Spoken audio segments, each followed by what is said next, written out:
ಏನು ಅಂತಂದ್ರೆ ಶಾಲೆಗೆ ಮಗಳನ್ನ ಕಳಿಸಿ ಅವಳು ಮನೆಗೆ ಬರುವಾಗ ನಾನು ಪಿಕ್ ಮಾಡ್ಲಿಕ್ಕೆ ಹೋಗ್ತೇನೆ. ಹೋಗುವಾಗ ಪ್ರತಿದಿನ ಅವಳ ಕೈಯಲ್ಲಿ ಒಂದು ಸ್ಟಾರ್ ಇದ್ರೆ ಆ ದಿನ ಭಯಂಕರ ಖುಷಿ ಅವಳಿಗೆ. ಮೇಡಮ್ ಈ ಕಾರಣಕ್ಕೆ ಸ್ಟಾರ್ ಕೊಟ್ರು ನನಗೆ. ಇನ್ನೊಂದು ದಿನ ಕೈಯಲ್ಲಿ ಹಾರ್ಟ್ ಅನ್ನು ಡ್ರಾ ಮಾಡಿ ಮೇಡಮ್ ಕಳಿಸಿದಾರೆ ಅಂತ ಹೇಳಿದ್ರೆ, ಅಥವಾ ಬುಕ್ಕಲ್ಲಿ ಅಥವಾ ಐಸ್ ಕ್ರೀಮ್ ಒಂದು ಫೋಟೋ ಇದೆ ಅಂತ ಹೇಳಿದ್ರೆ ತುಂಬಾ ಖುಷಿ. ಯಾಕಂದ್ರೆ ನನಗೆ ಇವತ್ತು ಅಪ್ರಿಶಿಯೇಟ್ ಮಾಡಿದ್ರು ಮ್ಯಾಮ್ ಅಂತ ಹೇಳುವ ಕಾರಣ. ನಾವು ನೋಡಿ ದೊಡ್ಡವರಾಗಿದ್ದೇವೆ, ನಿಜವಾಗಿ ಸ್ಟಾರ್ ತಂದು ಕೊಟ್ಟು ನಿಜವಾಗಿ ಐಸ್ ಕ್ರೀಮ್ ಕೊಟ್ಟು ಅದನ್ನು ನಿಂತಾದ್ರೆ ನಾವು ಬೇರೆ ಕೆಲಸ ಮಾಡ್ತಿರ್ತೇವೆ. We are lost in our life because ಪ್ರತಿಯೊಂದು ಬಿಸಿ. ನಾನೊಂದು ವಿಷಯ ಹೇಳಿದ್ರು, ಏಜ್ ಆಗ್ತಿರುವಂತಹ ಪೇರೆಂಟ್ಸ್ ಇದ್ದಾರೆ, ಬೆಳೀತಿರುವಂತಹ ಮಕ್ಕಳಿದ್ದಾರೆ, ರೆಸ್ಪಾನ್ಸಿಬಿಲಿಟಿ ಅಂತ ಹೇಳುವಂತಹದ್ದು ಪ್ರತಿಯೊಬ್ಬರನ್ನು ಬಿಟ್ಕೊಂಡು ಹಿಂಡ್ತಾ ಇದೆ ಅಂತ. ಸಾಧಾರಣ ಇಲ್ಲಿರುವವರೆಲ್ಲ ಮಿಡಲ್ ಕ್ಲಾಸ್ ಫ್ಯಾಮಿಲಿಯವರೇ, ನಮ್ಮನ್ನು ನಾವು ನೋಡಿಕೊಳ್ಳಿಲ್ಲ ಅಂದ್ರೆ ಬೇರೆ ಯಾರು ನೋಡ್ಕೊಳ್ಳುವವರು ಇಲ್ಲ. ಹಾಗಾಗಿ ಇದೆಲ್ಲ ಆಗ್ಬೇಕಾದ್ರೆ ಏನಾಗುತ್ತೆ ಅಂತ ಹೇಳಿದ್ರೆ, we forget to live in the present. ನನಗೆ ಬದುಕಲ್ಲಿ ಇದು ಭಯಂಕರ ಜೋರಾಗಿ ಅರ್ಥ ಆಯ್ತು. ಏನಂದ್ರೆ unless we live in the present ಅಲ್ಲ, there is no guarantee that there is something there in future. ನಮ್ಮ ಮಕ್ಕಳು ಕೂಡ ನೋಡೋದು ಅದನ್ನೇ. ನಾನೀಗ ಬಂದೆ, ಇವತ್ತು ಸ್ಟಾರ್ ಕೊಟ್ಟರು ಅಂತ ಹೇಳಿ ಮಗಳು ನನ್ನ ಹೇಳ್ಬೇಕಾದ್ರೆ, ನನಗೀಗ ಆಫೀಸ್ ಕಾಲ್ ಇದೆ ಅಂತ ಹೇಳಿಕೊಂಡು ನಾನು ಮುಂದಕ್ಕೆ ಹೋದ್ರೆ ಅಪ್ಪ ಏನ್ ಮಾಡಿದ್ರೆ ಅಪ್ರಿಶಿಯೇಟ್ ಮಾಡೋದಿಲ್ಲ ಅಂತ ಅವಳು ಯೋಚನೆ ಮಾಡ್ತಾಳೆ.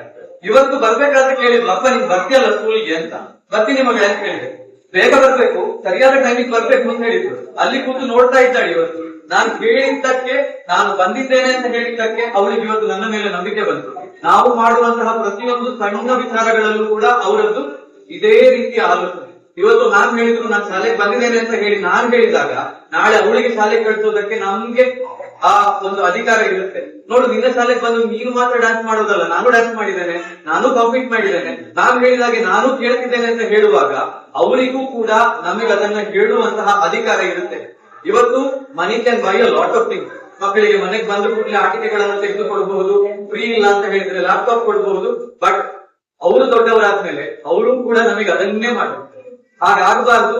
ಪ್ಯಾರೆಂಟಲ್ ಮತ್ತು ಕಿಡ್ ರಿಲೇಶನ್ಶಿಪ್ ಉಳಿಬೇಕು, ಸ್ಕೂಲ್ ನ ಜೊತೆಗೆ ನಮ್ಮ ರಿಲೇಶನ್ಶಿಪ್ ಉಳಿಬೇಕು ಅಂತ ಹೇಳಿದ್ರೆ ಈ ರೀತಿಯ ಒಂದೊಂದು ದಿನಗಳು ನಮಗೆ ತುಂಬಾ ಅಗತ್ಯ. ನಿಜವಾಗಿ ನಾನು ಬೆಂಗಳೂರಿಂದ ಊರಿಗೆ ಶಿಫ್ಟ್ ಆಗಿ ಮಗಳನ್ನ ಇಲ್ಲಿ ಸ್ಕೂಲಿಗೆ ಓದಿಸ್ಬೇಕು ಅಂತ ಹೇಳಿ ಆಗುವಾಗ ನನ್ನ ಹತ್ರ ತುಂಬಾ ಜನ ಕೇಳ್ತಾರೆ, ಬೆಂಗಳೂರಿನಲ್ಲಿ ನಾನು ವರ್ಕ್ ಮಾಡೋದು ಅಲ್ಲ, ಆ ಸಣ್ಣ ಊರಲ್ಲಿ ಮಗಳಿಗೆ ಎಜುಕೇಶನ್ ಕೊಟ್ರೆ ಹೇಗೆ, ಅವಳ ಭವಿಷ್ಯ ಏನು, ಕಾಂಪಿಟೇಟಿವ್ನೆಸ್ ಹೇಗೆ ಅಂತೆಲ್ಲ. ನಾನು ಅವರಿಗೆ ಕೊಡುವಂತಹ ಉತ್ತರ ಒಂದೇ, ನೀವು PUC ಮಕ್ಕಳನ್ನ ಎಲ್ಲಿ ಕರ್ಕೊಂಡ್ ಬರ್ತಿದ್ದೀರಿ, ಇಲ್ಲಿ ಮಂಗಳೂರಿಗೆ, ಇಲ್ಲಿ ಕಾರ್ಕಳಕ್ಕೆ, ಇಲ್ಲಿ ಮೂಡುಬಿದ್ರೆಗೆ ಅಂತ ಹೇಳಿಕೊಂಡು ಇಲ್ಲಿಗೆ ಮಕ್ಕಳನ್ನ ಶಾಲೆಗೆ ಬಿಡ್ಲಿಕ್ಕೆ ಮತ್ತೆ ಬರ್ತಾರೆ. ಈಗ ಅಲ್ಲಿ ಕಾಂಪಿಟೇಟಿವ್ನೆಸ್ ಕಮ್ಮಿ ಇದೆ ಅಂತ ಹೇಳಿಕೊಂಡು ತಲೆಬಿಸಿ ಮಾಡ್ತಾರೆ. ಮಕ್ಕಳಿಗೆ ಕಾಂಪಿಟೇಟಿವ್ನೆಸ್ ಈಗ ನೀವು ಏನು ಹೇಳಿಕೊಡೋದಿದ್ರು ಬಂದೇ ಬರುತ್ತೆ. Because world is competitive. ಬೇರೆಯವರನ್ನ ನೋಡ್ಬೇಕಾದ್ರೆ ಮಗಳು ನಿನ್ನೆ ಎಲ್ಲ ಬಂದ್ರೆ ಯಾವಾಗಲೂ ಡ್ರೈ ಫ್ರೂಟ್ ಬೇಕು ಅಂತ ಕೇಳ್ತಿದ್ರು. ಬಸ್ಸಲ್ಲಿ ಯಾರು ಕ್ಯಾರೆಟ್ ತಗೊಂಡ್ ಬಂದಿದ್ರು ಅಂತ ನಿನ್ನೆ ಮನೆಯಿಂದ ಬರ್ಬೇಕಾದ್ರೆ ಕ್ಯಾರೆಟ್ ಬೇಕು ಅಂತ ಕೇಳಿದ್ರು. ಯಾಕೆಂದ್ರೆ ಅವಳು ಕ್ಯಾರೆಟ್ ತರ್ತಾಳೆ, ನಾನು ತರಬೇಕು ಅಂತ ಹೇಳುವಂತಹ ಕಾಂಪಿಟೇಷನ್ ಆಲ್ರೆಡಿ ಮಕ್ಕಳಲ್ಲಿದೆ. ಅವರಿಗೆ ಈಗ ಇಲ್ಲದೆ ಇರುವಂತಹದ್ದು ಏನು ಅಂತ ಹೇಳಿದ್ರೆ, ಆ even if you fail some day I am going to be there ಅಂತ ಹೇಳುವಂತಹ ಟೀಚರ್ಸ್ ಮತ್ತು ಪೇರೆಂಟ್ಸ್. ಸಕ್ಸೆಸ್ ಒಂದೇ ಬದುಕಲ್ಲಿ ಬೇಕು ಅಂತ ಬೇರೆ ಕಡೆ ಎಲ್ಲ ಹೇಳಿಕೊಡ್ತಾರೆ, ಪ್ರೆಸೆಂಟ್ ಅನ್ನ ಎಂಜಾಯ್ ಮಾಡುವಂತ ಇಲ್ಲಿ ಹೇಳಿಕೊಟ್ಟಿದ್ದಾರೆ. This is the greatest take away for me.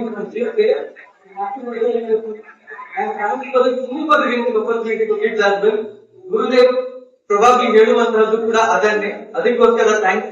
ನಮ್ಮ ಮಕ್ಕಳ ಭವಿಷ್ಯ ಇಲ್ಲಿ ಚೆನ್ನಾಗಿದೆ, ಶಾಲೆಗೆ ಸಪೋರ್ಟ್ ಮಾಡೋಣ, ನಾವು ಆಕ್ಟಿವ್ ಆಗಿ ಇನ್ವಾಲ್ವ್ ಆಗೋಣ. ಎಲ್ಲರಿಗೂ ಒಳ್ಳೆಯದಾಗಲಿ.